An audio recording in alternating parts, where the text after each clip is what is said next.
दोस्तों, महाराष्ट्र में इन दिनों देवेंद्र फडणवीस चौतरफा घिरे हुए दिखाई दे रहे हैं।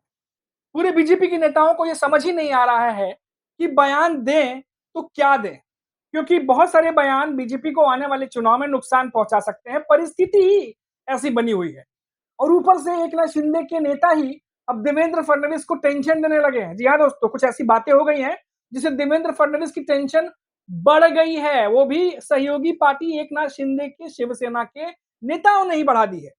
कौन सी बात है वो, कौन सा बयान है वो, कैसे बढ़ गई है, वो भी आपको बताऊंगा।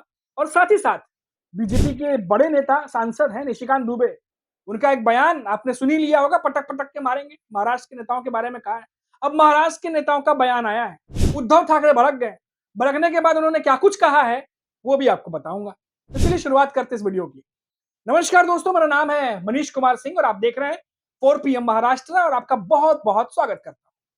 तो जैसा कि मैंने आपको वीडियो की शुरुआत में कहा, सबसे पहले बात कर लेते हैं देवेंद्र फडणवीस की कि टेंशन बढ़ी कैसे। अब देखिए दोस्तों, एमएनएस महाराष्ट्र में, मालूम है आपको, एमएनएस इन दिनों हेडलाइन में लगातार सुर्खियों में बनी हुई है। राज ठाकरे लगातार सुर्खियों में बने हुए हैं। मराठी जो भाषा है, हिंदी भाषा विवाद जो चल रहा है उसको लेकर के। अब ऐसे में देवेंद्र फडणवीस कैसे कानून व्यवस्था को बनाए रखा जाए, कुछ इधर उधर की बातें ना हो जाए जिससे सरकार पर जो है बदनामी का दाग लगे, इन तमाम चीजों पर जो है वो बीजेपी जो है वो लगी हुई है। और ऐसे में प्रदर्शन हो रहे हैं, मोर्चा निकल रहे हैं। कई प्रदर्शनों को परमिशन नहीं दी गई क्योंकि वो रूट जो मांग रहे थे, वो रूट जो है पुलिस के मुताबिक जो देवेंद्र फडणवीस ने कहा है वो सही नहीं। अब ये सब तमाम होने पर मीरा रोड की घटना को ही ले लीजिए। मीरा रोड में जो मोर्चा हुआ है, जो प्रदर्शन हुआ है, अब उसमें एकनाथ शिंदे की पार्टी के नेता प्रताप सरनाईक परिवहन मंत्री हैं, बड़े मंत्री हैं। उन्होंने कहा कि पुलिस ने जो कुछ भी कार्रवाई की है वो सही नहीं है। हालांकि वो पहुंचे थे प्रदर्शन में हिस्सा लेने के लिए, भीड़ के बीच, नेता है, भीड़ के बीच जाएंगे ही, लेकिन शायद उन्हें अंदाजा नहीं था कि वहां पहुंचते ही गो बैक के नारे लगेंगे और मोदी सरकार के खिलाफ नारे लगेंगे। पहुंचते ही प्रताप सरनाईक को वहां से निकलना पड़ा। पर निकलने से पहले जो बयान या जो बातें उन्होंने कह दी थी या जो कही होंगी या निकलने के बाद कही होंगी, क्योंकि ये बयान जो है कई जगह छप चुका है, कि पुलिस के ऊपर जो है उन्होंने सवाल खड़े कर दिया। पुलिस को कंट्रोल कौन कर रहा है, पुलिस किसके मुताबिक चल रही है? महाराष्ट्र के सीएम देवेंद्र फडणवीस, क्योंकि वो सीएम है, गृह मंत्रालय भी उनके मुताबिक आता है और वो बयान दे ही रहे थे और पुलिस से लगातार कोऑर्डिनेशन चलता रहता है। तो ऐसे में क्या एकनाथ शिंदे के नेता ये कहना चाह रहे थे कि देवेंद्र फडणवीस और जो पुलिस जो काम कर रही है वो सही नहीं है। अब इस पर देवेंद्र फडणवीस पर ही सवाल वो खड़े कर रहे थे, जिस तरीके से तमाम खबरें आ रही हैं।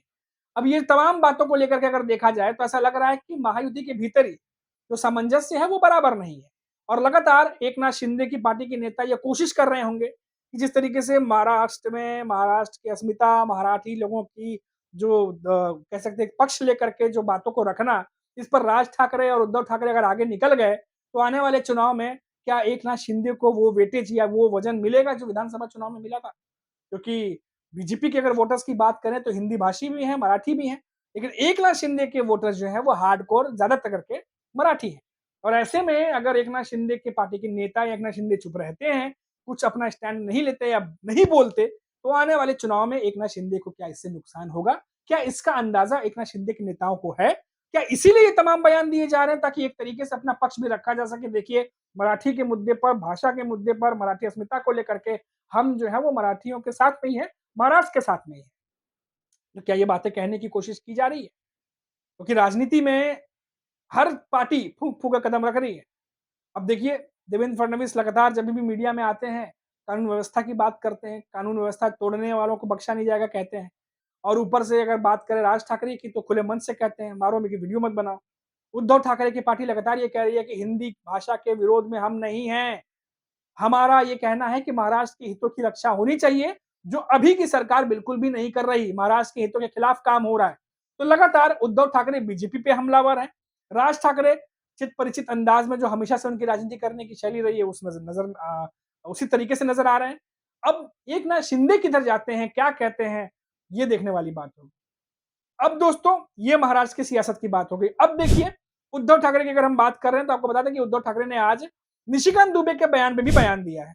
जी हाँ, तो निशिकांत दुबे आपको याद होगा, जो कुछ भी महाराष्ट्र में चल रहा है उस पर निशिकांत दुबे ने कहा है कि अगर बिहार आएंगे ये नेता तो पटक पटक कर मारेंगे, बहुत सारी बातें कह दी। बाद में देवेंद्र फडणवीस को भी बचाव में आना पड़ा। उन्होंने कहा कि जो लोग गलत कर रहे हैं उनके लिए वो बात कही थी, बल्कि किसी मराठी समुदाय या किसी मराठी जनता के लिए बात नहीं कही गई थी। बीच बचाव वो कर रहे थे हालांकि। लेकिन निशिकांत दुबे ने जो कुछ भी कहा, इस पर महाराष्ट्र की सियासत अब जो है वो बढ़ गई है। अब उद्धव ठाकरे ने ये कहा है, कुछ शब्द का इस्तेमाल किया जो अभी मैं नहीं कहना चाहता। उन्होंने कहा कि कुछ लोग फूट डालो, राज करो की नीति अपनाते हैं। बीजेपी को एक तरह से निशाने पर लिया है, जो क्योंकि बीजेपी हमेशा, उद्धव ठाकरे का कहना है कि बीजेपी हमेशा यही करती है, फूट डालो, राज करो। तो फिर से उसने वही शैली अपनाई हुई है और इसको लेकर के उद्धव ठाकरे ने निशिकांत दुबे पे हमला बोला, क्योंकि बिहार चुनाव है और उद्धव ठाकरे कह रहे हैं कि फिर से ये तमाम चीजें जो है वो की जा रही है। महाराष्ट्र में भी चुनाव है और बिहार में भी चुनाव है, तो ये सब बीजेपी कर रही है। ये तमाम बातें उद्धव ठाकरे अब बीजेपी पे निशाना साधते हुए कह रहे हैं। अभी कल की बात है, आदित्य ठाकरे का भी एक बयान आया था, आपने देखा होगा। उन्होंने भी कहा था कि ऐसा कुछ भी बात नहीं है, हम हिंदी के विरोध में नहीं है, लेकिन जो वो चीजें चल रही हैं वो सबको दिख रही हैं। तो आदित्य ठाकरे भी उद्धव ठाकरे ने जो कहा उसी से मिलती-जुलती बात कहते नजर आए। आज संजय राउत ने भी वही बात कही, बोला मैं हिंदी में बात कर रहा हूँ, मीडिया प्रेस कॉन्फ्रेंस में वो बात कर रहे थे। हिंदी में बात कर रहे थे, उन्होंने बोला कि मैं हिंदी में बात कर रहा हूँ, मैं हिंदी का विरोध कैसे कर सकता हूँ? लेकिन जो कुछ भी चीज़ चल रही है उस पर बीजेपी को निशाने पर लिया गया है। यानी कुल मिलाकर शरद पवार की एनसीपी दोस्तों, जाते-जाते आपको बता दूँ, क्योंकि ये तमाम चीज़ें मैं रख रहा हूँ, तो शरद पवार की एनसीपी को भी हम जो है खबर में रख सकते हैं, क्योंकि मुंबई में भी शरद पवार की एनसीपी की तरफ से निशिकांत दुबे का विरोध किया गया है। जो भी बातें निशिकांत दुबे ने कही है, उसका विरोध शरद पवार की एनसीपी ने भी मुंबई में किया है। हालाँकि कुछ रैली भी निकाली गई थी, जहाँ तक मुझे खबर मिली है, जूते मारो रैली निकाली गई थी, जिस पर जो है शरद पवार के कई पार्टी के कार्यकर्ता वहाँ मौजूद थे, युवा कार्यकर्ता, जिन्होंने निशिकांत दुबे के इस बयान का खंडन किया और बोला कि इस तरह के बयान नहीं होने चाहिए। तो ये तमाम बातें जो है महाराष्ट्र में इस समय गरमाई हुई हैं, चाहे वो महाविकास अघाड़ी के नेता हों, चाहे महायुति के नेता हों, सभी जानते हैं कि ये स्थिति जो है बहुत ही ज़्यादा क्रूशियल है, क्योंकि अब यहाँ से जो है वो चुनाव की सुबुगाहट शुरू होगी और जो पार्टी मजबूती से लोगों के सामने अपना पक्ष रखने में या सही तरीके से रणनीति बनाने में कामयाब हो गई, वो अपनी एक इमेज बना के लेके चली जाएगी, क्योंकि अब ये विधानसभा चुनाव नहीं है, ये लोकसभा चुनाव नहीं है, ये यहाँ के महाराष्ट्र के लोकल चुनाव हैं और इसीलिए हर पार्टी ये चाहती है कि कैसे भी करके हर मुद्दे पर सोच-सोच के फूँक-फूँक कर कदम रखा जाए। अभी के लिए इतना ही, आप देखते रहिए 4 पीएम महाराष्ट्र। फिर लौटेंगे तो बात करेंगे किसी बड़ी खबर पर। नमस्कार।